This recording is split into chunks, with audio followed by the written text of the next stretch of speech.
GREM presenta un espacio dedicado a nuestros orígenes. Bienvenidos a una hora para la reflexión de los acontecimientos que forjaron nuestra existencia. Diálogos con la historia, un espacio dedicado a nuestros orígenes.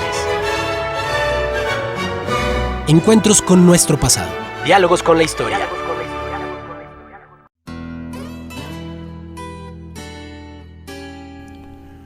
Muy buenos días, estimados amigos del Grupo Radio Estéreo Mairán. Hoy es sábado 3 de agosto, ya estamos en agosto de 2024, y es un grato placer darles la más cordial bienvenida esta mañana de historia. Nuestro profundo agradecimiento a su amable atención al brindarnos la oportunidad de convivir a través de esta pasión.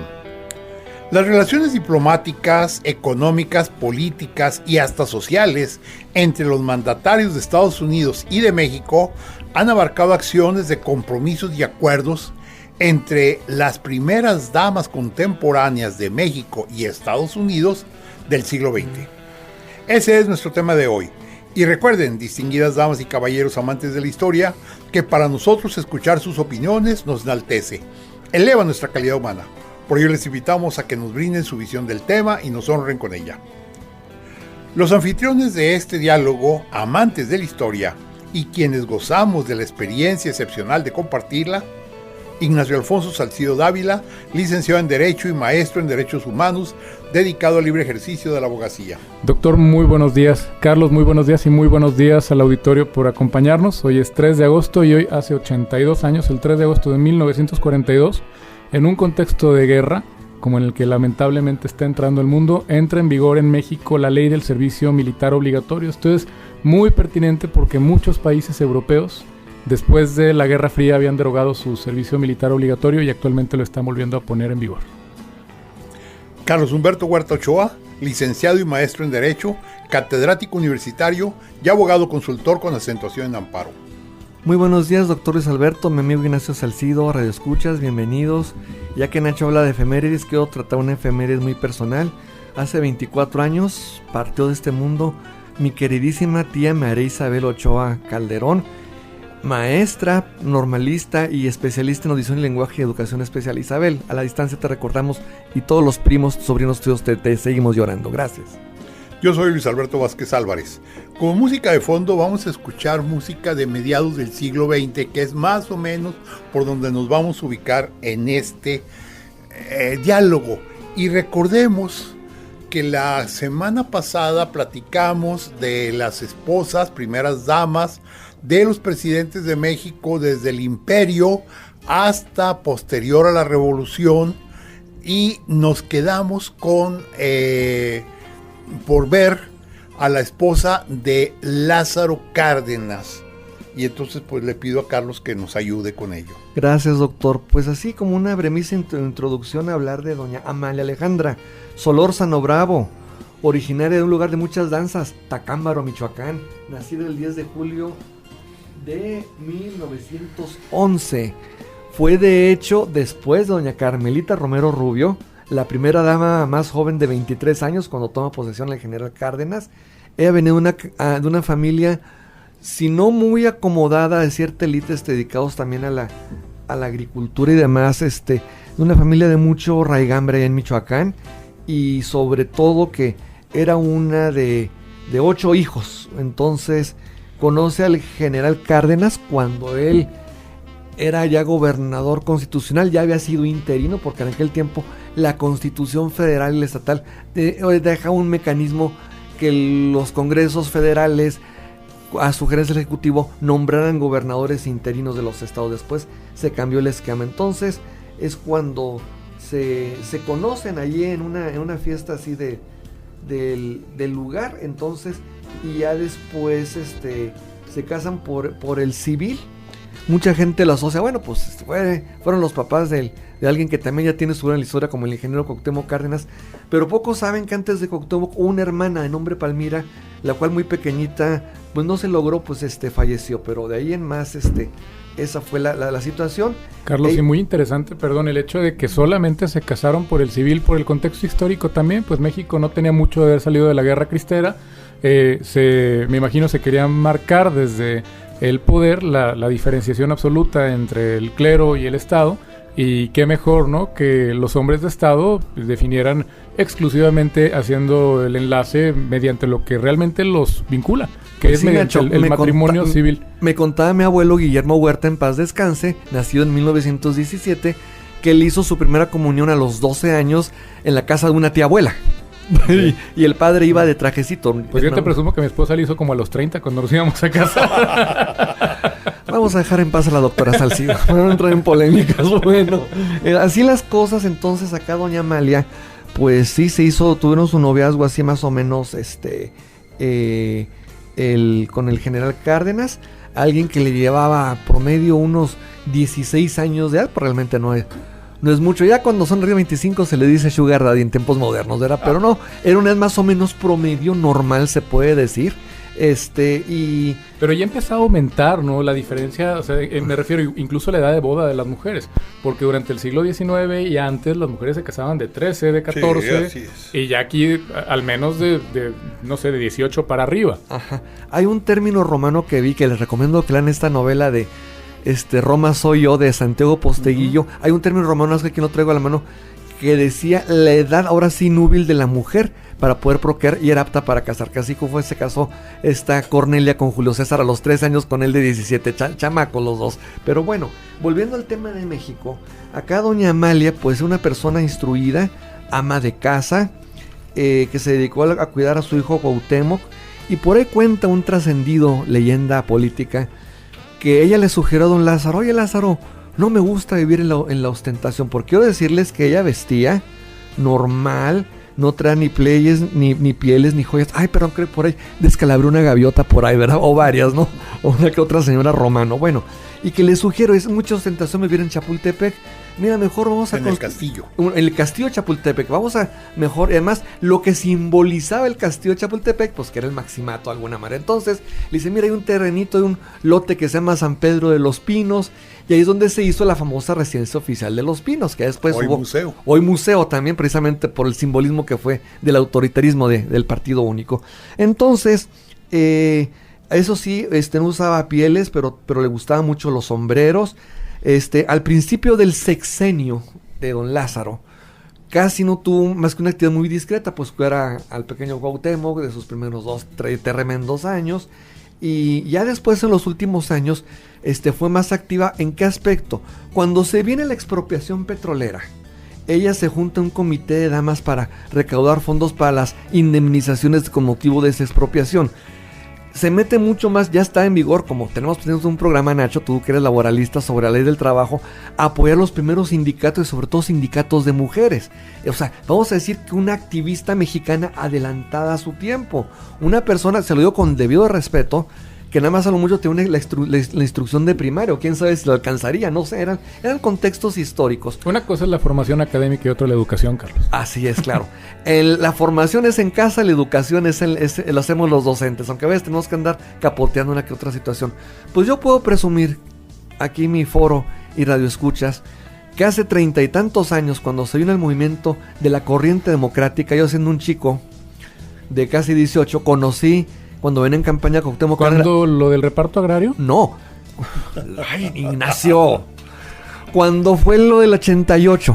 El 88, el rompimiento con el PRI de Cuauhtémoc Cárdenas. Okay. Y trajo a su señora madre, que me recordaba mucho a mi abuela, una señora de estatura alta, digo, para ser michoacana, que casi son bajitos, con una entereza que me hace acordar de mi mamá grande, doña Margarita de Ochoa, que... Y duraron casi la edad. O sea, mi abuela se fue a los 98 y doña Amalia Alejandra se fue a los 97. Entonces, muy longeva, muy girita, muy entera. Y sobre todo lo importante es el activismo que tuvo. Apoyaba sindicatos y demás. Por ahí cuentan que alguna vez la quisieron candidatar como independiente, pero el propio PRI machista, patriarcal, como dice mi hija, no le permitió. Pero los años subsiguientes, cuando dejan Los Pinos, a diferencia de otros presidentes que estaban en el extranjero y que luego le ladran como perro, así, rau, rau, no, ellos regresaron a su terruño, a Jiquilpan, Michoacán, ahora Jiquilpan de Cárdenas. Entonces, a su pequeña propiedad que tenían, seguían viendo por los más necesitados. Don Lázaro, tengo entendido que después asumió una comisión de las zonas áridas, algo así.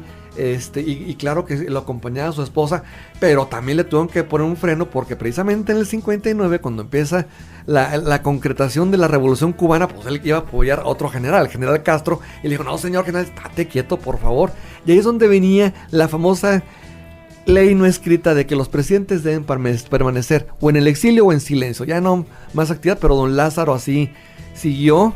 Cuenta ahí pues varios historiadores, no solo Krause, que todavía los últimos años del general, que le toca ver lo que pasa en el 68, estaba muy consternado, murió 2 años después, porque no concebía, y le platicaba a su esposa, que los soldados de la revolución estuvieran cometiendo esos atropellos con los estudiantes que persiguen los mismos idealistas de otra revolución. Don Lázaro muere en octubre de 1970, un año hermoso cuando yo nací, y después, pues doña Amalia sigue una actividad un poco más pasiva. Su hijo Cuauhtémoc, pues sí estaba en el PRI, pero antes él traía un movimiento que había sacado su papá, que era un movimiento de liberación nacional. Y su mamá estaba al pie del cañón, como una reina madre regente, así al pendiente. Esta señora, un poco antes de fallecer, ella muere el 12 de diciembre, para fechita del 2008, pero un año antes, en noviembre del 2007, hace casi 17 años, recibe una condecoración, una de tantas condecoraciones internacionales por parte del gobierno español, por lo que se hizo con los refugiados españoles, con los famosos niños de Morelia que fueron asilados, hijos de perseguidos políticos, y así como de ellos, hay mucho testimonio así de doña Amalia Solórzano. Y pues bueno, ¿qué podemos decir de esta gran señora? Algo irónico también, ¿no? El hecho de que durante el mandato de Lázaro Cárdenas ella no tuvo propiamente el rol, digamos, bajo los reflectores de primera dama, pero también consideran algunas personas que después ella sí se convierte en una ex primera dama profesional. ¿Por qué? Porque Lázaro Cárdenas, ante todo, después de su mandato, se convierte en un símbolo de la ideología revolucionaria. De hecho, muchas personas comulgan con el hecho de que verdaderamente el ideario de la revolución viene a establecerse y a materializarse durante su presidencia. Entonces, una vez que concluye, se convierte en un símbolo y ella asume un rol ya protagónico, ya de dar la cara, de ir a condecoraciones, a eventos. De hecho, el último símbolo vivo de la revolución, así. Vivo incluso hasta el siglo XXI. Hasta el siglo XXI. Okay. Sí. Aquí hay un detalle interesante, miren. Lo que acaba de decir Nacho es importante, porque si bien es cierto que doña Amalia Solórzano, incluso ya viuda, seguía siendo una persona que se acercaba mucho a los campesinos. Y lo que decía Nacho es que la revolución se concretó precisamente con Lázaro Cárdenas. Porque, ¿por qué se habían levantado en armas particularmente Emiliano Zapata y Francisco Villa? Por tierras para los campesinos. Y Álvaro Obregón, por el contrario, en lugar de entregar tierras en Sonora, se las apropió para la familia Obregón, que es una de las familias más ricas y más terratenientes. Entonces Obregón se apropió más de lo que se apropió Cárdenas, como que lo que repartió Cárdenas, que contrariedad. ¿Sí? Y a Calles no le interesó ese tema. Por eso cuando llega Cárdenas y hace el reparto agrario en La Laguna y en Michoacán y en otros lugares, es la concreción precisa de la revolución. Y doña Amalia era el ejemplo porque ella ayudaba, aportaba. Aquí es muy famoso que en varias ocasiones ella vino y ¿saben lo que le regalaban los campesinos? ¿Qué le regalaban? Arados, porque era la manera como ellos representaban esa acción. La gratitud. No sé si se acuerdan ustedes, hay una fotografía histórica aquí en La Laguna. ¿El símbolo de la tierra trabajada? Sí, que cuando Cárdenas entrega a los campesinos las tierras, un campesino le entrega su fusil. Sí, está en el libro de Pablo C. Moreno, claro, de Torreón, 1951, lo tengo autografiado precisamente a mis abuelos. Es un viejito así, bigotón, canoso, que recibe un título de propiedad en manos del general. El general le recibe el fusil. O sea, esa foto le dio la vuelta al mundo. De símbolos, qué hermoso símbolo. Sí. Deje de pelear y póngase a trabajar su tierra. Así es. Vamos a hacer una breve pausa y continuamos platicando. El diálogo continúa después de esta pausa. Escúchanos en línea a través de www.noticierosgrem.com.mx. Diálogos con la historia. Q 91.1 FM. Es tiempo de continuar dialogando con la historia. Escúchanos en línea a través de www.noticierosgrem.com.mx. Diálogos con la historia. Q 91.1 FM.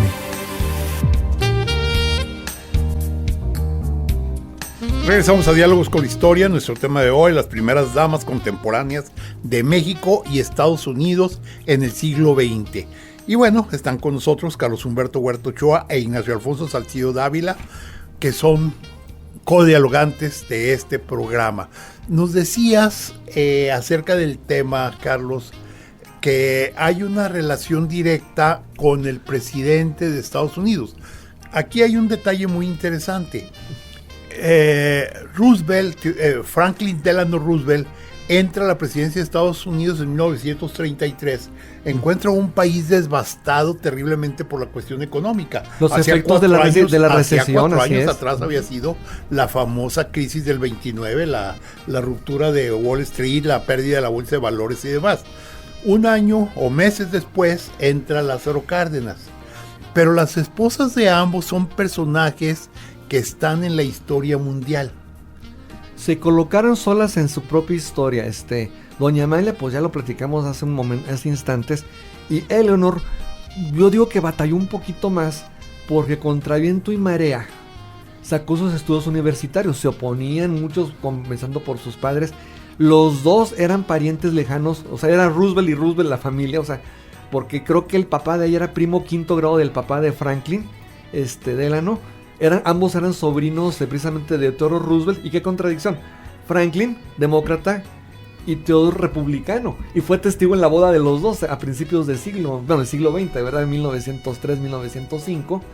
Y quiero empezar con una frase de ella, porque se le hace el cliché, como dicen por ahí, de estereotipo, de tenerse como el patito feo. Ella decía a sí misma: no importa cuán simple sea una mujer, si la verdad y la lealtad se estampan en su rostro, todos se sentirán atraídos por ella. Como que ella se asimilaba que no era muy agraciada así físicamente, pero tenía un intelecto increíble. Entonces, yo, como les comentaba antes de la grabación, esta mujer fue protagonista antes, durante y después del mandato de su propio marido. Lo apoya mucho en la campaña para gobernador de Nueva York, que gana con cierta ventaja. Le tocan los efectos, les toca la Primera Guerra Mundial, obviamente. Les toca también, tienen 6 hijos que eran muy cariñosos con ellos. Pero también, pues, es cuando Franklin empieza a padecer un poco de las piernas. Se pensaba que era polio, pero no, era otro tipo de cuestión. Pero no se le impedía, pues, tener sus aventuras con una secretaria así más cercana a ellos. Pero al final de cuentas, ella lo sigue apoyando en su carrera política, pese, como si fuera novedad, lo contrario que dijera su suegra Sara Delano, que era, por cierto, de origen judío. Había un choque entre ellas, el clásico no era y suegra. Inclusive a Franklin se lo quiere llevar de viaje como un niño para que olvide el compromiso, pero él se aferra y dice: no, madre, con todo el respeto, pero esta es mi voluntad. Entonces es un matrimonio que fue contra viento y marea. Cuando llega a la presidencia y que se empata con la de precisamente Lázaro Cárdenas, que les toca el previo a la guerra y después la segunda gran guerra mundial, debemos recordar que Franklin es el presidente que más tiempo ha estado en el poder, que más veces, y el único que tuvo la posibilidad de reelegirse más tiempo hasta que lo alcanzó la muerte. Y es lo más parecido, vamos a decir, un dictador constitucional, ¿verdad? Una reelección, 4 periodos, pues ¿quién los aguanta? Pero siempre Eleanor, siempre defendiendo eso, tiene un contacto constante con los medios. Hasta inclusive se hablaba que las infidelidades que le hacía Franklin con la secretaria o con varias secretarias, él lo hacía no con otros, sino con otras. Hablaba de una periodista, son leyendas urbanas, pero al final de cuentas, ha habido contratestimonios que han refutado precisamente esa situación. Hay los historiadores hablan de que más que matrimonio fue una unión de carácter político para cada quien asumir su propio rol. También, como leyenda, se dice que cuando Franklin muere, Delano Roosevelt, en el escritorio de la presidencia, hay que dicen que no, que está en los brazos de su secretaria, otros dicen que no, que fue la propia Eleanor quien lo descubrió. Y el papel protagónico que tiene esta universitaria, abogada y demás, fue que elaboró, ayudándole al presidente Truman, a la Carta de Integración de las Naciones Unidas. Hay una foto que circula en la internet. sobre precisamente, la versión en español de estos derechos. Ella también tenía un humor un poquito negro y decía, no hombre, Dios me dé licencia de ver el primer presidente católico, porque ella era protestante, en un principio fue antisemita por las malas prácticas, y no somos antisemitas, de algunos judíos de ser un poco usureros y avaros. Y ya cuando se ve la Segunda Gran Guerra, pues tiene que moderar esa postura. Y tan modera esa postura antisemita como burlándose de católicos, que en los 60 de sus últimos años de vida apoya la candidatura de John Kennedy. Entonces fíjense qué contemporaneidad estamos viendo también de esta dama. Nacho, ¿algún comentario? Pues una mujer que goza de un reconocimiento histórico precisamente por su intervención en la Carta Fundacional de la Organización de las Naciones Unidas, que viene a ser el cimiento de prácticamente todos los tratados y toda la normatividad internacional en materia de derechos humanos, que precisamente es producto de la posguerra, después de la Segunda Guerra Mundial. Se supone que las grandes naciones se comprometieron a jamás volver a tener un conflicto de esa naturaleza. Crean esta organización con la finalidad de ponerse de acuerdo, de establecer mecanismos para evitar conflictos que escalen al conflicto armado, y desde luego un cúmulo de muy buenas ideas que han aparte conseguido muchísima positivización, hablando en términos de abogado, que no es otra cosa sino que realmente se materialice, que tenga que lo que dice la norma efectivamente sea reflejado en la realidad. Uh-huh. Y podemos decir que muchos de los principios de esa carta fundacional norman gran parte de los estados modernos, de y derecho. Les va otro detalle, mi estimado Nacho. Ella fue la primera en defender a los afrodescendientes, mucho antes que Luther King, e inclusive un pueblo de Virginia Occidental, Sundown, así como decimos que Quintana Roo por Andrés Quintana Roo, bueno, se llama Eleanor en honor a ella precisamente. Y qué fenómeno también tan interesante, ¿no? El hecho de 1934. El presidente estadounidense más reelecto, después de que él rompe, porque no hay que perder de vista que esta elección de 2 mandatos de los presidentes estadounidenses antes de Roosevelt era una mera costumbre. Después de Roosevelt viene ya una acotación, como esa en la actualidad. Exacto. Digamos que él es el culpable. Pero me refiero que interesante también desde la perspectiva del estudio de la democracia, el hecho de que un presidente que estaba atado a una silla de ruedas, que era suplido por su mujer en muchos de los actos públicos, consiguiera no nada más ser elegido, sino reelegido y reelegido y reelegido. Entonces, seguramente esto, desde una perspectiva del estudio de las instituciones estadounidenses, no tiene un fundamento, que el presidente pueda delegar el encargo para actos públicos a su mujer, porque así es como lo hacía. Hablan de que realmente era, como dice Carlos, una alianza política, pero a fin de cuentas gozaban de mucha aprobación por el gran soporte moral que consiguió el presidente a través del liderazgo que ejerció durante la guerra. Ahora bien... Y después de la Gran Depresión también. Sí, particularmente. Si vamos a los siguientes casos, pues no es muy trascendente lo que sigue. Ella también, Eleanor Roosevelt, contactó con Soledad Orozco de Ávila Camacho, pero no fue trascendente. Luego después de Ávila Camacho, recordamos que llegó Adolfo Ruiz Cortines, que ya comentamos algo en un programa anterior de su esposa, pero llegamos a 1958, cuando llega a la presidencia de la República Adolfo López Mateos, y ahí encontramos a otra gran dama, como pues la primera dama, por llamar a alguien relacionada directamente con el presidente de la República. Así estamos hablando a la nacida el 5 de mayo en San Nicolás de Oro, Guerrero. Yo pensé que era igual que don Adolfo, que era el Estado de México o Chilanga. No, era guerrerense. Eva Samano Bishop, de madre al parecer inglesa o irlandesa, así por esa situación, esa región de Tierra Caliente, y que tuvo por motivo de su matrimonio y la presidencia de su señor marido, tuvo varios apodos, como la Madre Nacional, la Gran Protectora de la Infancia, la Maestra de México, y cuando instauró los desayunos escolares como Desayunito. Es la primera de las contadas primeras damas, que te nos leo con todo respeto para las mujeres, inclusive las que viven, que realmente tuvo una educación profesional porque era maestra normalista. Claro, después ha habido otras, ¿verdad? Pero así la primera, o sea, un ícono, una comprometida con la educación. Entonces, de una familia de buena posición social, hija de don Efrén Sámano, político montúfar, y Eleuteria Luty Bishop, dedicada al hogar. Cuando conoce a Adolfo, pues Adolfo ya tenía rato ahí en la política, y se casan el 7 de octubre de 1937. Y duraron de novios 12 años, nada más y nada menos. Sí, era cuando durabas mucho. Bueno, tú en eso me ganas, hombre. Tú duras toda una vida de novio. Yo apenas duré 4 años, 4 meses, ¿verdad? Pero bueno, a lo que voy es que fue un ícono de estar doña Eva pegada con los temas sociales, pegada con los temas de la educación, de la infancia.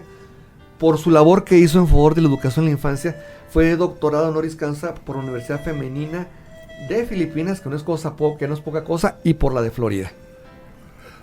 Ahora bien, los nombres que dijiste tienen un sentido trascendental, porque por ejemplo, Madre Nacional, pues fue porque se dedicó mucho a la infancia, por algo también la llamaban gran protectora de la infancia. Ya dijiste lo de los desayunos escolares que con ella nacieron, que se repartían en las escuelas para los niños que no habían tenido alimentación. Pero me interesa mucho lo de la Maestra de México. Ese nombre proviene precisamente que durante ese gobierno empiezan a surgir los famosos libros de texto. Así es. Lo que pasa es que se tenía esta idea de que después de todo es muy acertada en el sentido de que la infancia es el futuro. No hay más y mientras antes se les atienda, mucho mejor. Entonces empieza a insertar esa ideología de verdaderamente preocuparse, quizá no por lo que represente un bono político inmediato, porque los niños no votan, pero sí por unos cimientos sólidos de una nación, que es la educación, y no puede haber educación si un niño no está bien alimentado también. Entonces es una cuestión integral que creo que es lo que la hace ganarse ese posicionamiento histórico en nuestro país. Yo creo que una de las primeras damas que más buenamente, por decir de alguna manera, que más buenamente es recordada, que más gratos recuerdos tiene el pueblo mexicano de ella, ¿no? Sí. Ahora bien, frente a ella aparece un personaje mundialmente famoso. Recordemos que López Mateos entra en diciembre del 58 a la presidencia de México. Uh-huh. Pasa el año 1959 y en 1960 llega a la presidencia de Estados Unidos John F. Kennedy.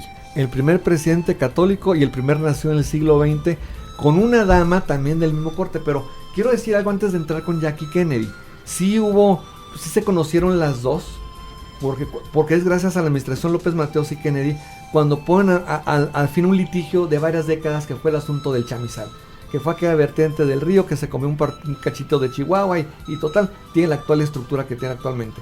Pero hubo esa química de Jackie Kennedy, para que la veamos un poquito. Fue el intérprete porque hablaba un español muy fluido. Pero antes de pasar a doña Jacqueline Boisvier Kennedy, Jacqueline Lee Boisvier, debo decir una cuestión en la parte final del sexenio de López Mateos. Se divorcia de ella para casarse con otra maestra.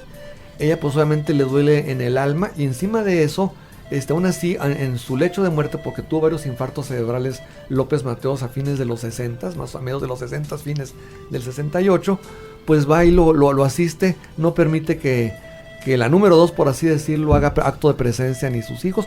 Tuvieron una sola hija, precisamente Eva Leonor, y estuvo muy al pendiente, siguió con actividades también de crear una escuela en Coyoacán, antes que fue inaugurada en el 64, pero ¿qué creen? La envidia femenina chocó con doña Guadalupe Borja, que no le permitió crecer absolutamente nada.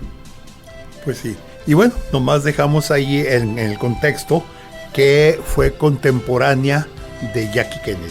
Vamos a hacer una hora de pausa y continuamos platicando.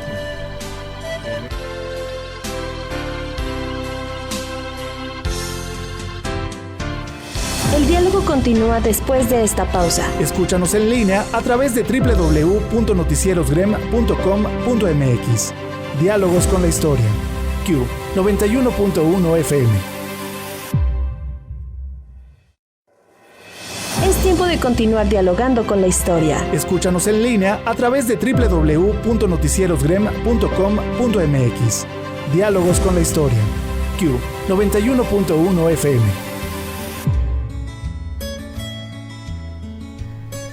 Regresamos a Diálogos con la Historia.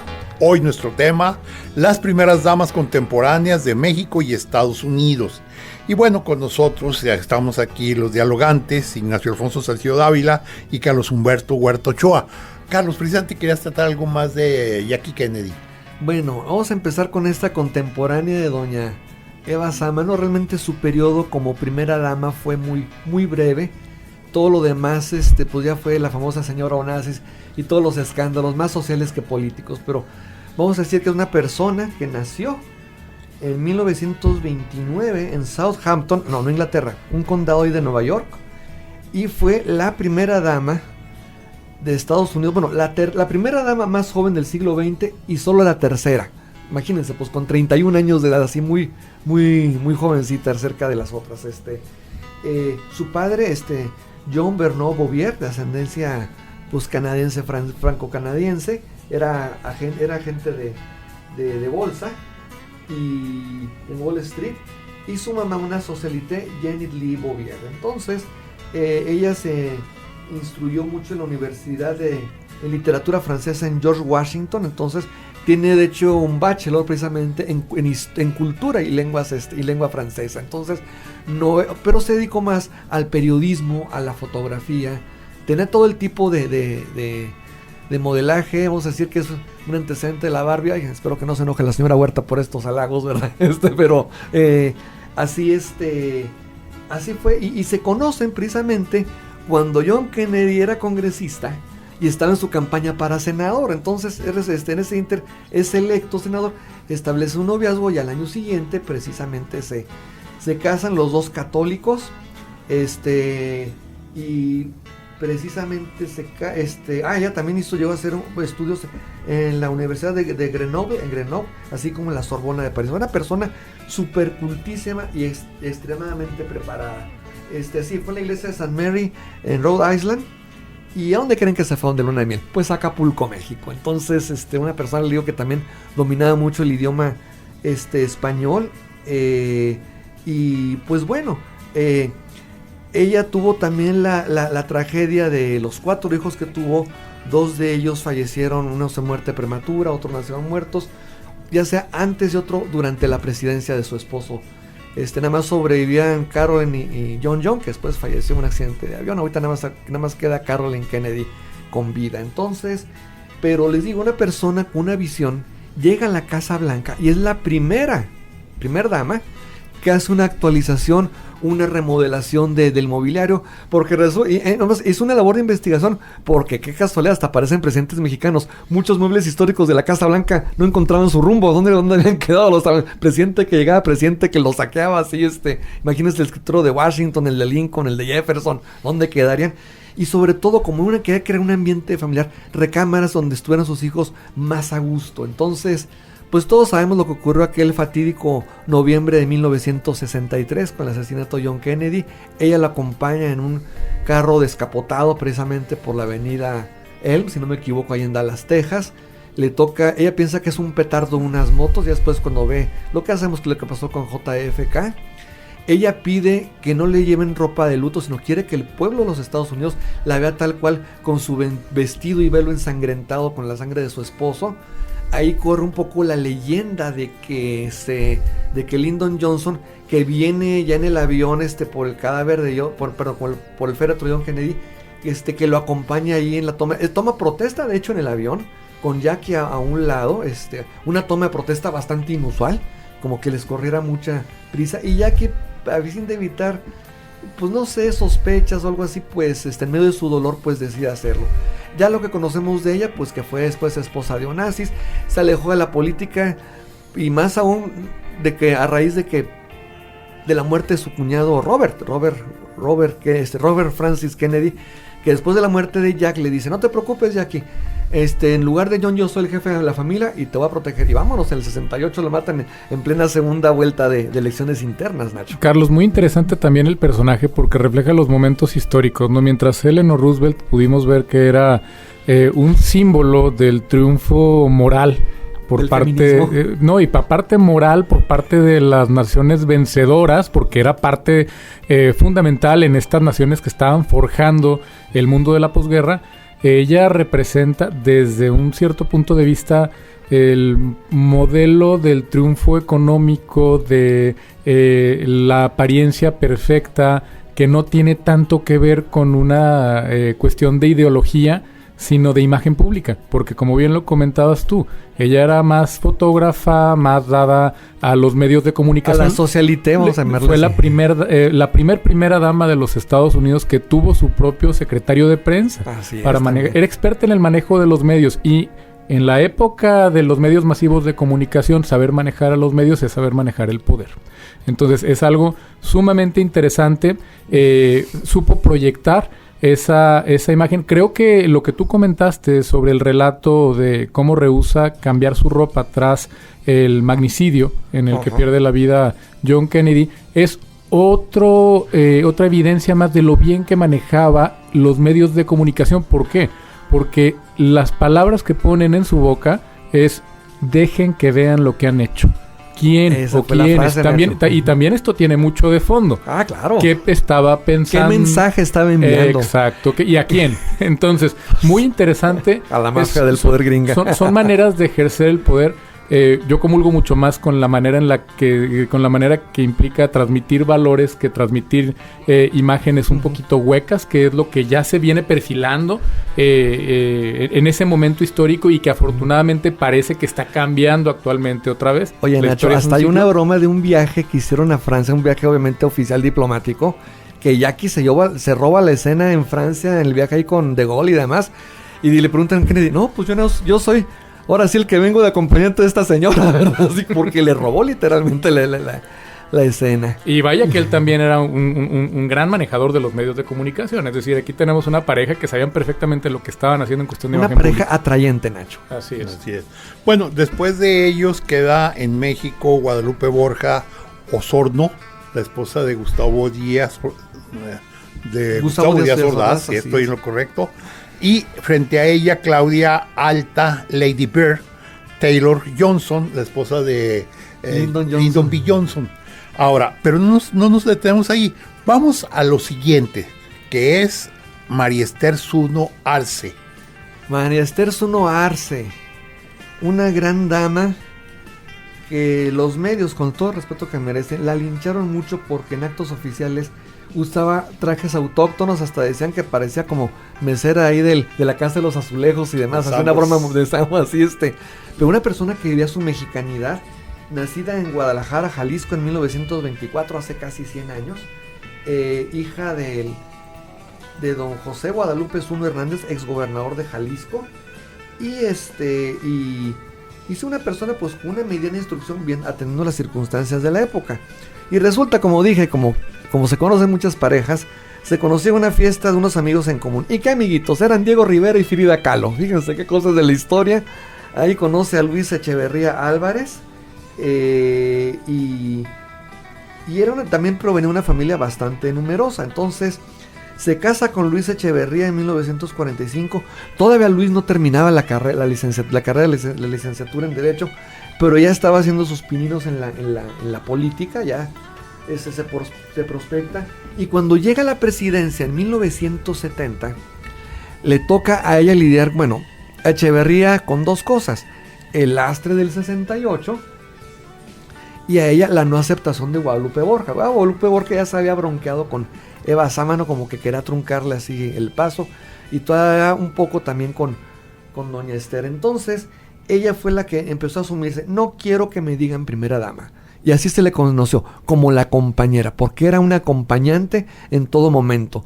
Y así como viendo el autoritarismo de aquel tiempo del régimen del Partido Único que ejercía el presidente de la República, ella hizo exactamente lo mismo con las segundas damas, o sea, que las esposas de los generales militares, de los marinos, de los secretarios de Estado, de los gobernadores, de los presidentes municipales. Entonces hizo una unión en base a que en la solidaridad, retomando un poco el hilo de doña Eva Sámano López Matos, creo que le quiso jugar carreras a hacer más activismo, y aunque no fue ella, sino Carmen Romero López Portillo la que lo fundó, pero sentó las bases de esta institución, a veces criticada, a veces menospreciada, o a veces poco reconocido, que es el Sistema Nacional para el Desarrollo Integral de la Familia. Entonces, le debemos el DIF. Le tenemos un ejemplo de gratitud así con ella. Ella y su esposo ponían como modelo que tuvieron muchos hijos, creo que fueron como unos 8, para decir que era símbolo de prosperidad, de los productos del gobierno, los gobiernos de la revolución. Entonces estuvo muy dedicada así, siendo activista, como así, antes, durante y después del mandato de su marido. Es muy interesante porque es un cambio de visión. Es decir, sus antecesoras estaban preocupadas por la infancia, por la atención de la infancia y la educación, y ella se da cuenta de que el punto no es tanto atender de manera exclusiva a la infancia, sino que qué es lo que dice la mayoría de las legislaciones civiles mexicanas e incluso el artículo 4 de la Constitución Federal. ¿Cuál es la base de la sociedad mexicana? No es otra sino la familia, y precisamente a ese núcleo, a ese pilar fundamental de la sociedad mexicana es a la que ella orienta sus esfuerzos. ¿De qué manera?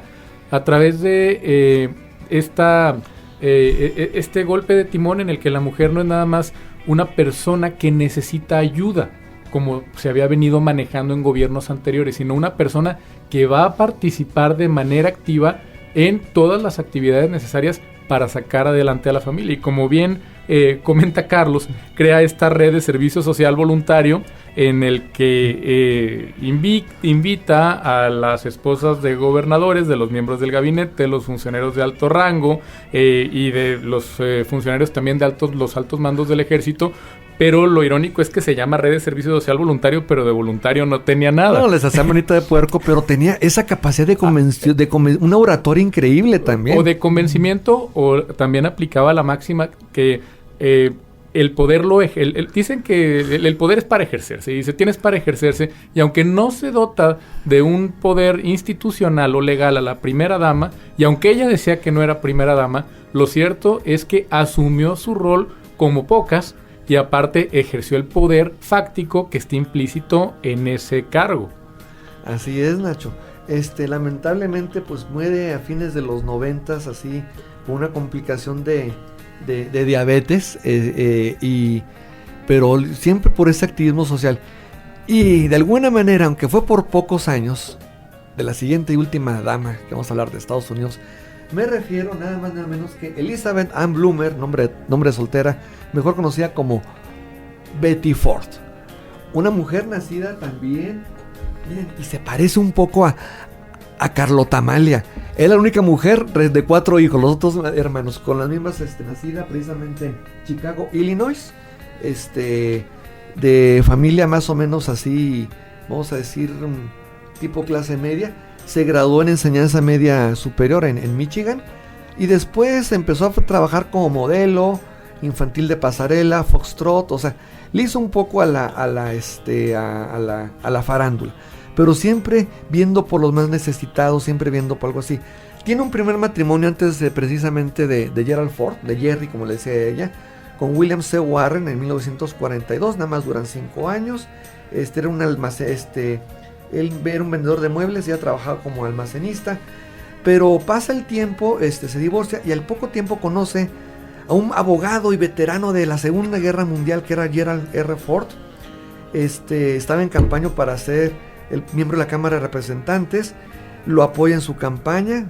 Ese matrimonio duró 58 años, tuvieron 4 hijos, y por cosas circunstanciales Gerald Ford llega al representante, después senador de la República Americana, pero no puede, él pensaba que se iba a jubilar, y en ese interés, cuando es electo presidente por la dimisión de Richard Nixon, Betty Ford, así en síntesis, pues hizo la fundación precisamente, el Betty Ford Center, que ayudó a combatir las adicciones, el alcoholismo, del que ella también fue presa. A pesar de ser republicana, ella estaba en favor del aborto, del caso Roe contra Wade, de la libertad sexual y otras cosas. Es más, inclusive los republicanos conservadores le decían la no primera dama o no dama, y al final de cuentas dejó a su hija en la sucesión de esa fundación, que hasta la fecha sigue dando beneficios. Es una persona muy parecida a doña Esther Zuno. Solo como cierre, y es otra manera de ser un ejemplo, así como Jackie Kennedy era el ejemplo, digamos, de barro, ella era el ejemplo de carne y hueso, de la mujer real, de la que tenía problemas, que tenía un divorcio, que tenía 4 hijos, que era alcohólica, y que aún así llevó adelante sus responsabilidades y supo ejercer el cargo en el que le correspondió por un accidente del destino. Magnífico. Bueno, pues se nos acabó el tiempo. No vamos a continuar con este programa. Ya habrá oportunidades en otros momentos. Quedan varias esposas de presidentes mexicanos. Prácticamente terminamos en los años 76. Estados Unidos, bueno, ahí sí fue un poquito más adelante con Betty Ford. Pero bueno, pues aquí terminamos nosotros. Carlos, gracias. No, al contrario, gracias Nacho, gracias Radio Escuchas. Gracias, doctor. Gracias, Carlos. Muchas gracias al auditorio. Y bueno, pues muchas gracias a mi compañera Claudia Martínez Martel en la coordinación general, a mi compañera Susi Moreno en la dirección de grabación. Y a ustedes, estimadas amigas, amigos, los esperamos el próximo sábado 10 de agosto con una nueva serie. Vamos a hablar de la historia de las religiones, desde el punto de vista estrictamente histórico. Vamos a hablar de cómo los pueblos han ido creando religiones y es un tema muy interesante. Muchas gracias, muy buenos días, muy feliz fin de semana.